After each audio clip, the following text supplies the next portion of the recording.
ছাত্রদেরকে রাজনৈতিক দল করার আপনার সমর্থন আছে।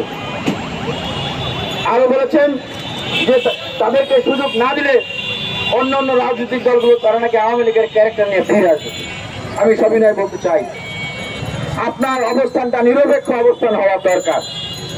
আমরা এই কথা বলছি, হয়তো দেশের কেউ এত সাহস করে এই কথাগুলো বলে না, কিন্তু আমরা বলছি, আমরা মিডিয়ার ভাইদেরকে বলবো আপনারা ভয় পাবেন না, এই বক্তব্যটি প্রচার করবেন। কারণ এই তরুণ যুবকেরা শেখ হাসিনার চোখে চোখ রেখে কথা বলেছে। এই তরুণ যুবকেরা, এই ছাত্ররাই শেখ হাসিনার মুখে আঙ্গুল রেখে কথা বলেছে। সুতরাং ন্যায্যতার প্রশ্নে, ছাত্র জনতার স্বার্থে, দেশের স্বার্থে আমরা যে কাউকে আমরা প্রশ্ন করতে আমরা দ্বিধা করব না। বলতে চাই, দেখেন এই যে সংস্কারের আলাপ দেওয়া হচ্ছে, প্রস্তাবনা দেওয়া হচ্ছে, কি একই ব্যক্তি একাধিকবার দুইয়ের অধিকবার প্রধানমন্ত্রী রাষ্ট্রপতি থাকতে পারবে না।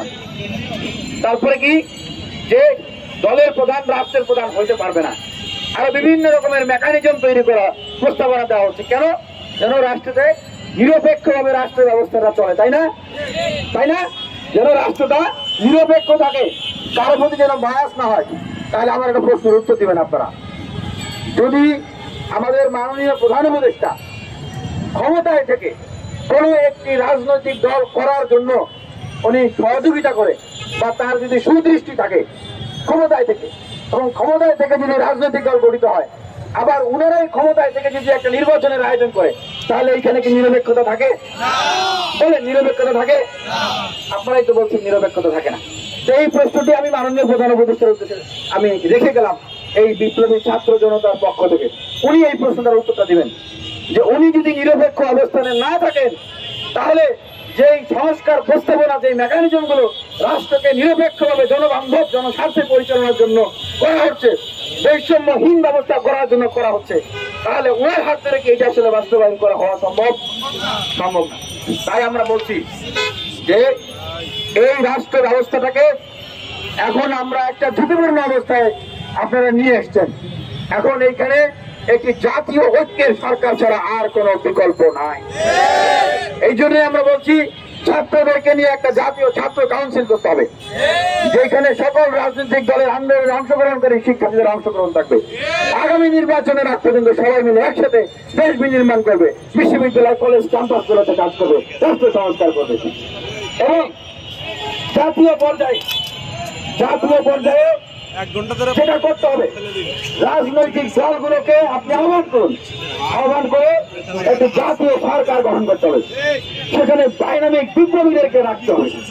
আমরা দেখলাম যে আমাদের ছাত্র উপদেষ্টা বন্ধুরা তারা শুধু বলে যে বিশাল বৃহৎ রাজনৈতিক দলের কথা, তারা নাকি খালি বাধা দেয়, আটকায়।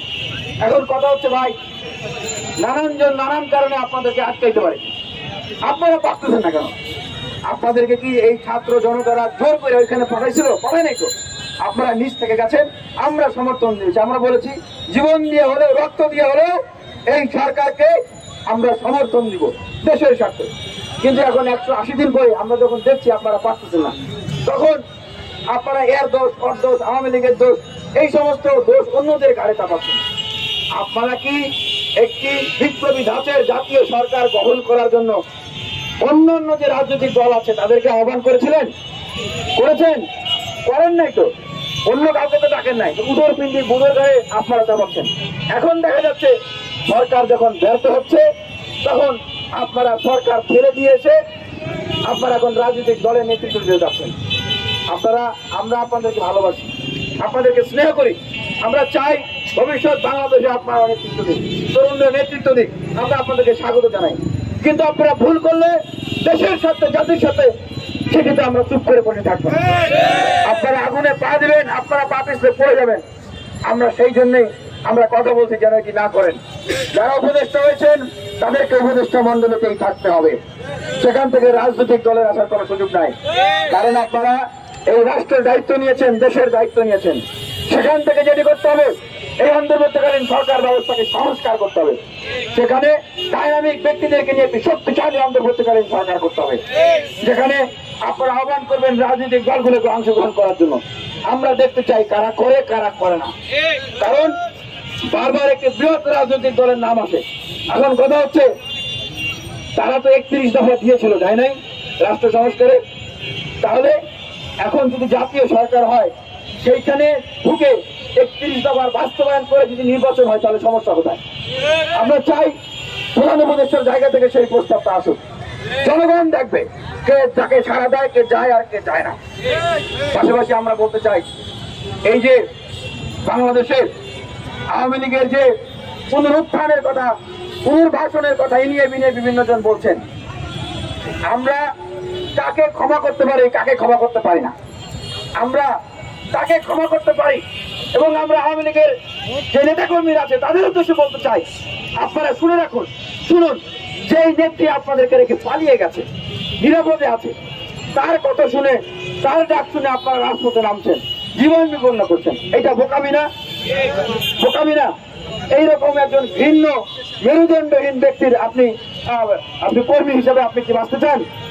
থাকা তো উচিত না। আমরা বলতে চাই, আমরা এই যে 180 দিন সুযোগ দিয়েছিলাম, দেখেছি আওয়ামী লীগের কি ক্যারেক্টার। আমরা দেখলাম তাদের বিন্দুমাত্র কোনো আত্মগৌরব নাই, কোনো আত্মগৌরব নাই, বরঞ্চ তারা আন্দোলনকারীদেরকে বলতেছে সন্ত্রাসী, আমাদেরকে বলতেছে আমরা নাকি রাষ্ট্রদ্রোহী, আমরা নাকি কিশোর গ্যাং, হ্যাঁ, আমরা নাকি রাষ্ট্রকে বিপদে পরিচালনা করতেছি। তাহলে তাদের কি ওই বাংলাদেশে ফিরে আসার কোন সুযোগ আছে? বরং তিনি আরো কি বলতেছে, বলতেছে যে দাঁড়াও, হ্যাঁ আমরা আসতেছি, আমরা আগে আইসে নেই, তারপরে তাদেরও ঘর বাড়ি, তোমরা তাদেরও ঘর বাড়ি ভাঙচুর করে আগুন দাও, আমরা আসতেছি, তাদেরকেও আমরা দেখে নিব, এই ধরনের কথা বলতেছে। এখন বলতে চাই যে অবশ্যই আওয়ামী লীগের যে সমস্ত নেতাকর্মীরা ক্ষমা চাবে, নিজেদের ভুল স্বীকার করবে, নিজেদের অপকর্মের কথা উল্লেখ করবে, ক্ষমা চাবে, আইনের কাছে যাবে এবং নিজেদের অপকর্ম করে লুটপাট করা ধন সম্পদের সব হিসাব জনগণের কাছে উন্মুক্ত হবে, সরকারের কাছে দিয়ে দিবে, আমি মনে করি।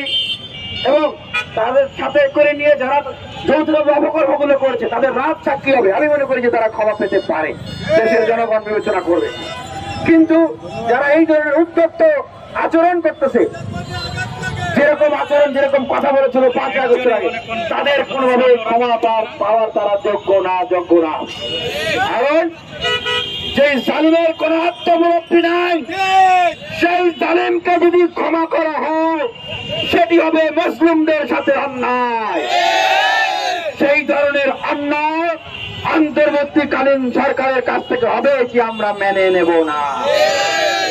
আমরা তাই সুস্পষ্টভাবে আমাদের যে দাবি, সেই দাবিগুলো আমরা আবারও পেশ করছি।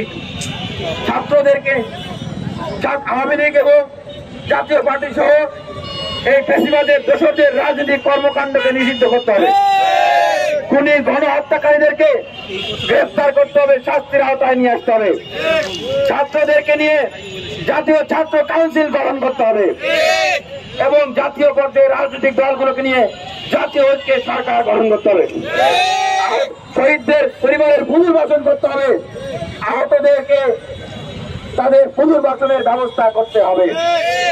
এবং আমরা এও বলতে চাই, সমগ্র বাংলাদেশে আওয়ামী লীগ, জাতীয় পার্টি সহ এই স্বৈরাচারীদের যত কার্যালয় আছে, যত আস্তানা আছে, প্রত্যেকটা আস্তানা এই জুলাই গণ অভ্যুত্থানের স্মৃতি সংগ্রহশালা গড়ে তুলুন। কোন আস্তানায় তাদের এই ধরনের মাফিয়াতন্ত্রের কার্যক্রম আর চলবে না, চলবে না, চলবে না। আবু সাঈদ মুক্ত, শেষ হয়নি যুদ্ধ। আবু সাঈদ মুক্ত, শেষ হয়নি যুদ্ধ। সংগ্রামী উপস্থিতি, আমাদের এই সংগ্রাম, আমাদের এই লড়াই চলছে, আমাদের এই লড়াই চলবে। আমরা সারা বাংলাদেশের বিভিন্ন জায়গায় বিপ্লবীদের যে ক্ষোভ এবং বিক্ষোভ দিচ্ছে দেখছি, সেই বিপ্লবীদের উদ্দেশ্যে আমরা আহ্বান জানাবো, আপনাদের ক্ষোভের বন্দুকটাকে যথাযথ জায়গায় টার্গেট করতে হবে। শুধু ধানমন্ডি 32 কেন, বাংলাদেশে আওয়ামী লীগের, জাতীয় পার্টির, ফ্যাসিবাদীদের এরকম যত আস্তানা কার্যালয় আছে সব কিছু আগুন দিয়ে জ্বালিয়ে পুড়িয়ে দেন, তারপরেও কি আপনাদের মনে হয় যে এই সরকার আওয়ামী লীগকে নিষিদ্ধ করবে? কি মনে হয়, কি মনে হয় ভাই বলেন তো? করবে? অনেকে বলতেছেন যে ভাই করবে না। তার মানে কি, ক্ষোভের বন্দুকটা ওই দিকে তাক না করে ক্ষোভের বন্দুকটা তাক করতে হবে কোন দিকে? ক্ষোভের বন্দুকটা তাক করতে হবে সচিবালয়ের দিকে। আপনার আওয়াজ তুলুন, আওয়ামী লীগকে দ্রুত নিষিদ্ধ করতে হবে। যদি নিষিদ্ধ না করা হয় তাহলে আমরা সমগ্র বাংলাদেশ থেকে এই বিক্ষুব্ধ বিপ্লবীরা আমরা কিন্তু সচিবালয় অভিমুখে লং মার্চ করব। তখন কিন্তু আপনারা আমাদেরকে ঠেকাতে পারবেন না। উপদেষ্টাদের উদ্দেশ্যে বলতে চাই যে আপনারা আওয়ামী লীগকে নিষিদ্ধ করতেছেন না, আপনারা সুশীলগিরি করতেছেন।